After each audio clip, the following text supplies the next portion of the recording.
Madam દ્વારા regularly નિયમિત તમને માહિતી આપવામાં આવતી હશે.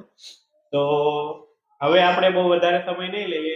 હું સરને રિક્વેસ્ટ કરી કે સર 2 શબ્દો કહેશે આપણને, પછી આપણે કીટનું વિતરણ કરીશું. સીતારામ બોલો હે ચલો, બહુ સારું લાગ્યું કે ફરી અમે એક વખત અમને કંપનીને એક વખત ફરી બાબરકોટમાં બહેનોનું કોઈ અમને સપોર્ટ કે કોઈ હેલ્થ રિલેટેડ એમને સપોર્ટ કરવાનો અમને અવસર મળ્યો. વચમાં અમે એક ટીવીનો પ્રોગ્રામ કર્યું હતું, જે કરીએ છીએ અમે લોકો, અને અત્યારે એના પછી ટીવીનો જ્યારે પ્રોગ્રામ અમે દર વર્ષે કરીએ જ છીએ. અને એ દરમિયાનમાં હમણાં 2 મહિના પહેલાં કે બેન એક રજૂઆત લઈને આવ્યા હતા અને એક વાત નીકળી હતી. આમ અમે ડિસ્કશન કરતા હતા કે અમારે ત્યાં પ્રેગ્નન્ટ બહેનો છે, જે અમુક બહેનો હાઈ રિસ્ક પર છે, તો એના માટે આપણે શું કરી શકીએ, કે ન્યુટ્રિન્ટ કિટ હોય કે બધું આપણે કશું વિચારી શકીએ.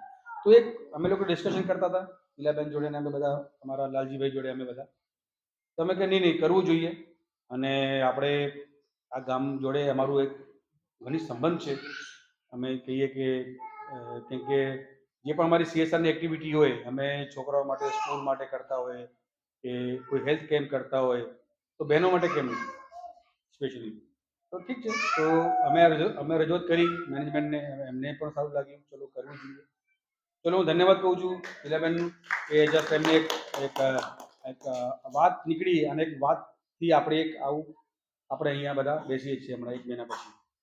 તો બેન, બીજું કશું નથી. અમે કંપની છે, તો અમે જે પણ અમારા આજુબાજુના ગામડા જે ભાઈઓ છે, બહેનો છે, છોકરાઓ છે, છોકરીઓ છે, એ લોકોનું સ્વાસ્થ્ય જીવન સારું રહે એવી અમારી ઈચ્છા હોય, અને એના માટે અમે જે પણ કરી શકીએ, જે અમારું CSRમાં આવતું હોય, અમે કરતા રહીશું, તાકી અમારા આજુબાજુના લોકો, ગામના બહેનો કે ભાઈઓ, છોકરાઓ સ્વસ્થ રહે અને તંદુરસ્ત રહે.